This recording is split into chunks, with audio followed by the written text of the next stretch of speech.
asalaamaaleykum mbokk yi ñu ngi nuyu ñëpp ku ci nekk ci turam ak santam je me présente, c'est Serigne Moustapha Mboup, coordinateur de Mboup Production. Di tenir benn point de presse rek par rapport à notre événement bi nga xamante ni moom la ñu waroon def Khombole le 8 mars yàlla tàbbal ci ay ndogal ñuy wax inna lillahi wa inna ilayhi raji'un di sant yàlla di julli ci yonent bi di jaale umma islamique bi nga xamante ni ñoom ñoo nekk Sénégal yépp di jaale artiste bi nga xamante ni moom la ñu seqaloon te yàlla tàbbal ay ndogal ba li ñu namoon mënu la nekk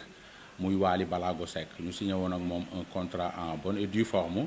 mu waroon a produire Khombole un concert le 8 mars bu doon daje ak journée mondiale de la femme ñu daje woon ko à toutes les femmes de la région de Thiès plus particulièrement à nos femmes de Khombole yàlla dogal ay tàbbal ay ndogal ba loolu mënatul am ñuy tenir point de presse nag di édifier population bi nga xamante ni ñi ngi doon xaar loolu ci mbir moomu. alors fan ngeen toll ci événement bi comme que mënatul nekk le 8 mars lan mooy décision finale bi nga xam ne moom la. voilà événement bi ñu déggee ndogal yi comme nit ñëpp sensibilité am nañ ko ci parce que ki fi jógee ni mu nekkee Serigne Wally la nekkee Serigne Sénégal gépp comme Sénégal moom ñëpp xam na ni benn bopp la quoi. Voilà bi ñu ko déggee on s'est mis en contact avec le manager de Wally Ballago Seck jot ko bi ñu ko jotee ci la ñu waxtaan tënk xam ni report il faut que mu am parce que kenn mënul ñàkk kilifa de cette envergure di tëgg ay événements si la ñu daje ak ñoom waxtaan en toute compréhension ñu d'accord ci report bi. report bi kañ ngeen ko fas yéene def. waaw léegi comme que report bi am na vraiment dañu jàpp ñun que ni que puisque Wally dafa débordé ci mois d'avril bi yëpp dafay def anniversaire am au mois d'avril le 11 avril te ñun comme ni ma koy waxee rek Mboup Production dafa bëgg chaque fois di yóbbul dëkkam qualité di arraché yoo xamante ni ku ko dégg di nga tax sa gémmiñ moo tax ñu bëgg bu anniversaire u Wally Ballago bi jeexee le 11 avril le 12 ñu def raxas bi Khombole incha allahu rabbi. le 11 avril le 12 ngeen def raxas bi Khombole. mais est-ce que itam le 12 bi Baye Ndiaye moo ko doon tëgg tey Mboup Production ñëw décoration ci Baye Ndiaye est-ce que itam si xam nañ ne dese am na mais est-ce que itam ay commande bi wala ay non le 8 mars bi quoi journée de la femme bi Baye Ndiaye waroon tëgg far ñu tëgg ko je crois pas loolu du lu ma yaakaar parce que ñun ay sénégalais lañu te si ni ñuy doxalee ak ni ñu mel rek noonu la ñuy jàppee ni ñëpp noonu la ñu mel jàpp nañ ni coïncidence rek moo am mais Wally jàppoon na tëgg le 8 te Baye Ndiaye tamit xëccoowul woon a tëgg le 8 kon jàpp naa ni nañu ko rafetal rek. non dañu koy rafetal xam nga affaire de showbiz la showbiz moom da ngay jàpp ne rek da ngay rafetal mais ñeneen ñi sa ginnaaw je crois que mën nañu ko fay tànk wala affaire yooyu parce que dañuy dégg numéro yooyu quoi dañuy dégg numéro yooyu la dugg bi xam nga mais xam nga Baye Ndiaye moo ci ginnaaw xam nga jàpp ko wala affaire yooyu. non je crois non loolu du ma ko mënuma ko gëm même bu ñu ko tegoon ci samay tànk mënuma ko gëm parce que Baye Ndiaye est un jeune sénégalais qui a œuvré nag waaw non waaw mais il a œuvré pour non au moins man Baye même si on n'est pas proche je sais de par la télévision de par les médias je sais nettement que c'est un jeune sénégalais boo xamante ni il n'a cessé d'œuvrer pour le Sénégal kon kooku du gis kenn ku benn Moustapha Mboup jógee Khombole am yéene yi satisfaire population di yóbbu Wally mu ciy jéem dara xalaatuma loolu. non jéem xalaatuma. tey Mboup Production ñëw décroché ci moom loolu yombul parce que problème bi nekk ñu ngi mënu ci dara tey Mboup ñëw décroché le 8 mars bi ñu xam ne Baye Ndiaye moo ko def ay année loolu bu baax nañ jàpp ni ay ndogal moo tàbbi ay ndogali borom bi la yegsi na ay ndogal la tàbbi nañu waaw tàbbi nañu kenn mënu ci dara. alors fan ngeen tolloon ci événement bi parce que wax nga sànq ne xëy na am na ay moyens yu bëri yoo xam ne tegoon ngeen ko jëm ci wàllu communication ak frais d'organisation yoo xam ne déjà lancé woon nga ko tey ñu reporté date bi ba peut-être le 12 avril comme ngeen ko waxee lan moo nekkoon programme bi ngeen doon bi ngeen tegoon déjà ci wàllu xëy na finance ci wàllu organisation ci wàllu communication également tey bu ñu ko reporté le 12 est-ce que tey yeneen frais également bi ci tegu est-ce que Mboup Production pare na pour gérer loolu. Il y aura forcément des frais supplémentaires parce que qui dit événement dit communication. te la communication n'est pas trop légère au Sénégal du point de vue financier quoi. Voilà on a pu débloquer des moyens yu xaw a fort pour communication yéen xam ngeen ci dara. y a des sites yoo xamante ni jot nañ fi ñëw te voilà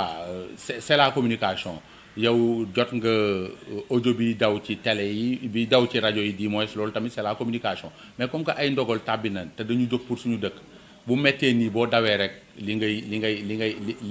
nga jëm da nga koo ragal moo tax bu méttee nii rek daf ñuy gën a mooy force que ni ay ndogal la rek ñu delloo lépp borom bi te gën a làbbali fas bi rek.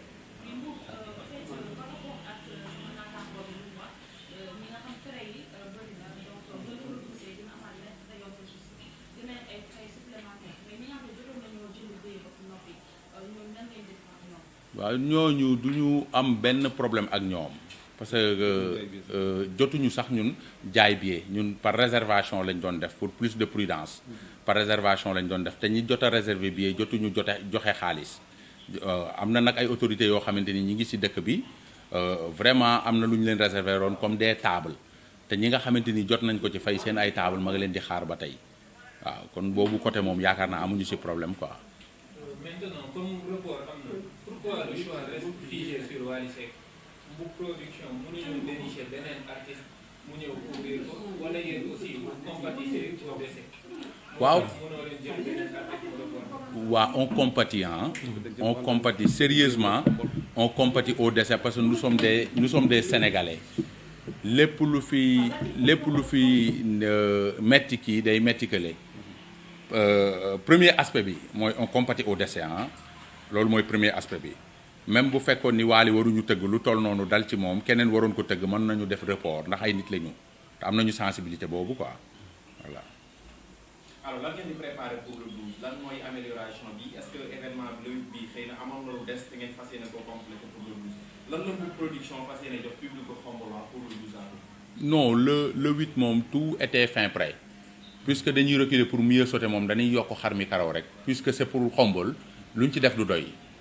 waaw parce que kii connaît Khelcom Bâche dem ba décrocher Khelcom Bâche moo tax defar ay chapiteaux oto bi suba la waroon départ le vendredi la waroon départ fanaani Khombole Faramaren otom tamit suba la waroon départ fanaani Khombole kon xam nga ñun on était fin prêt on a un dispositif de 100 éléments bu escadron bu Thiès jot colonel bi yooyu yëpp nekk fële nga fay soda fay lépp kon li ñu war a def ci bis bi yëpp def nañ ko mais comme que dañuy reculer pour mieux sauter nag dañuy gën a dolli rek pour dëkk bi bu ñu yëgsee ñu xam ni vraiment indi nañ leen qualité te on a mis le paquet quoi voilà. est-ce que am ngeen ay sponsors yu leen di ñëw ci bon on avait Khelcom Bâche moom mooy suñu sponsor officiel Khelcom Bâche rek la ñu am quoi comme sponsor. mais le 12 yéen ñu ko def ay sponsors. waaw on va essayer de voir puisque on a encore du temps on va essayer d'aller vers les sponsors taatewaat terrain bi lu ñu am jël. Maintenant ñun gis nañ ci Wally Seck lu muy tëgg contrat yëpp ñëpp dañuy def constat bi mais amaana duñ ko wax. benn bu bëree ba bëri 2 heures de temps lay tëgg dem yoonam maintenant yéen est-ce que loolu noonu jël ngeen ko en compte parce que Wally day ñëw mosal gars yi tout récemment sargal ngeen ne comme bi gis nañ benn 1h30 2 heures 3 morceaux la ko woy mu jeex léegi yéen est-ce que yéen Wally dañuy assurer intégralité soirée bi ba mu jeex wala day tëgg lu muy tëgg dem yeneen artistes ñoom. non Wally moom loolu muy tëgg man ni ma ci toll noonu la ci toll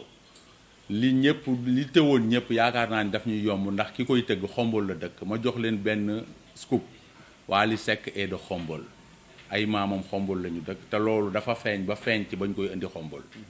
waaw kon ñu jàpp nañ ni moom mi nga xamante ni ay maamam Khombole la ñu dëkk te loolu ku topp information di nga xam ni Wally Seck est de Khombole ses origines sont de Khombole kon ñu jàpp nañ ni li nit ñi doon am double bi la ñu am li gën ñun ñoo koy am. mais xam nga loolu c'en est une autre parce que fii contrat la ñu wax. léegi ci clause yi est-ce que loolu évoqué ngeen ko ci. waaw c'est évoqué parce que voilà nous ne sommes pas des inintelligents en quelque sorte nous ne sommes pas des illettrés en quelque sorte ñun on a bien étudié le contrat te comme que dañu bëggoon indil suñu dëkk qualité on a misé sur le contrat ba nga xamante ni li ñuy yóbbul dëkk ba dina leen satisfaire te liñ ci liir doy nañu quoi waaw liñ ci liir doy nañu quoi. donc ñi ñëw ñi jógee Dakar di ñëw ñooñu ñëpp mën nañu assurer mën nga leen assurer ba ne Le show sera garanti à 100%. Le show sera garanti à 250%. Donc moom je donne mes garanties quoi. Maladie coronavirus. Est-ce que su fekkee ci diggante bi les autorités prennent un arrêté pour dire que période bi rassemblement bu ëpp 100 personnes wala nangam personnes du am est-ce que jël leen disposition pour que loolu tamit ngeen faire face à ça quoi parce que dana nekk beneen record encore et c'est fort possible. waaw éventuellement loolu mënul ñàkk puisque on est conscient de la situation que vit le Sénégal actuellement par rapport à l'épidémie. Conscient bi ñu ci def moo tax on est à l'écoute de nos autorités quoi en quelque sorte.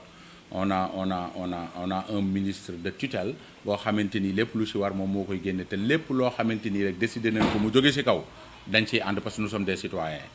te nous prônons pour le développement du Sénégal si tu prônes pour le développement du Sénégal mënoo bañ liy jariñ Sénégal te yaakaar naa ni épidémie moom ku ko dégg rek xam ni prévention yi ñu ciy jël rek mooy jàmm ji kon dañ ciy ànd waaw vraiment autorités yi lu ñu wax rek ñu ngi ci gannaaw quoi. mais bu boobaa ban conséquence la mën a am ci seen image bu label déjà. ah mais label bi dafa ñëw yàlla yëg si label bi dafa ñëw war a tëgg yàlla yëg si am na ñu faatu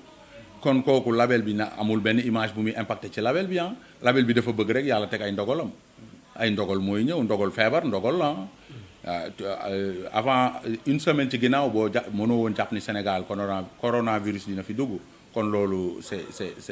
yëfi yàlla la loolu moom yaakaar naa du impacté label bi moom mi ngi fii label la bu juddoo xombol nekk di liggéey pour Sénégal pour suqali dëkkam génn Sénégal jéggi frontières yi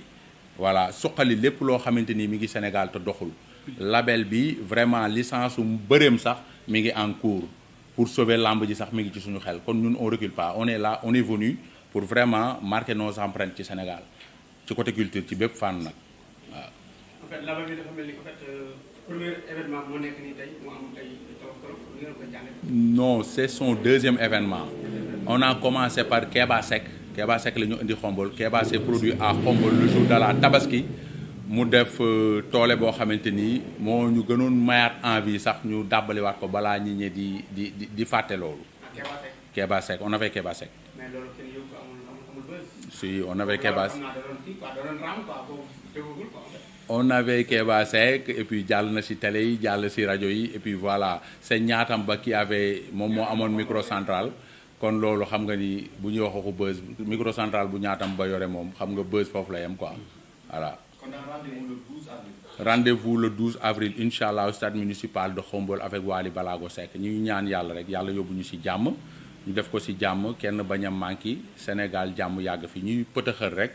di gërëmaale suñu waa dëkk parce que dafa yombul nga jóg dëkk ba nga dëkk def say ànd ndox yow te bi ñu jàppee bis bi ba tey amul kenn ku des gannaaw